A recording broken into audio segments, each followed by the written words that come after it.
what's this whole idea of a second revolution? Where's that coming from? Well, the question was, would I participate in assisting the feds coming into states and going into homes and taking everybody's gun away? And I said, I would not be a part of something like that. And I said, one of the reasons is I wouldn't want to get shot, because the American people are only going to put up with so much before they push back.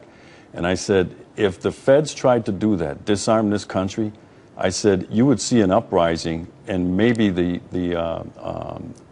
a version of the Second American Revolution because of that. Just read the Declaration of Independence. You know, it's right in there. So it was talking about the feds coming in and going into homes, forcing their way into homes and removing firearms. I mean, the thought is preposterous. Well, but you know what? The thought of it is preposterous, and people are very concerned about it. I mean, this whole idea of identifying gun owners in newspapers and chipping away at these gun rights and getting a registry. I mean, this guy's the chief, this guy McCarthy, the chief of the third largest police department in the nation, who works for Rahm Emanuel, who's so connected to the White House, is saying, you know what, we should be able to put a chip in your gun. Are you crazy? You know, that's why people, the American people, bristle at the thought of a national gun registry. And if the United States, the White House or anybody, would turn over the name of gun owners in the United States to a foreign nation, to me that would be an act of betrayal on the American people. If the Mexican government deserves anything, it's more facts surrounding, as you opened up with, Fast and Furious, where the United States of America funneled guns across the border into a sovereign nation,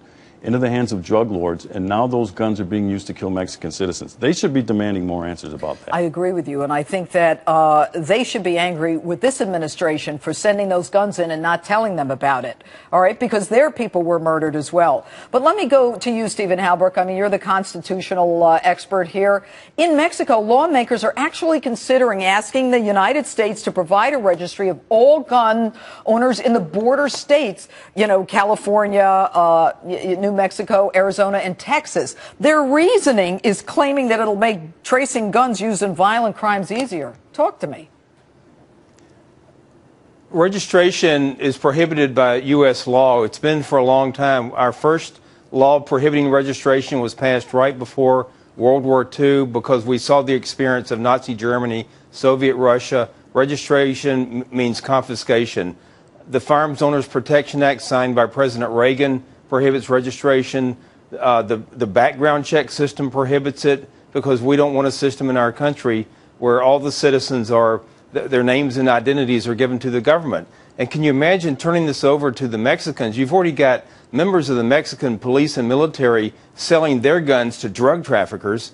What are they going to do next? Organize burglary rings to go into the border states? Well, that is exactly the argument. Here's where the guns are. Go get them. But Sheriff, yes. Let me go back to you. The McCarthy, you know, you've got 25 years. You're a homicide detective. You've been elected 3 times as sheriff. I mean, you've been around the block. You know the drill. Why would this police chief, he can't combat murders in Chicago. He's not succeeding. What's your message to him? Well, he doesn't have any answers for all the killing that's going on in Chicago right now. And when you don't have answers, you deflect.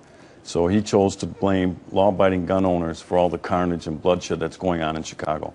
He needs to spend more time attacking criminal gang members instead of law-abiding gun owners.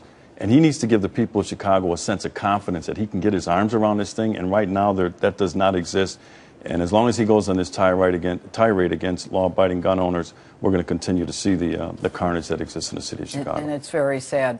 All right, Sheriff Clarke and Stephen Halbrook, thanks so much for being with us this evening.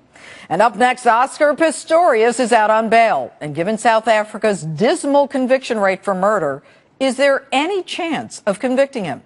And don't forget to vote in our Insta poll. Do you think lawful gun owners should be required to buy a $1 million insurance liability policy? Tweet me at Judge Jeanine or send me a message on Facebook.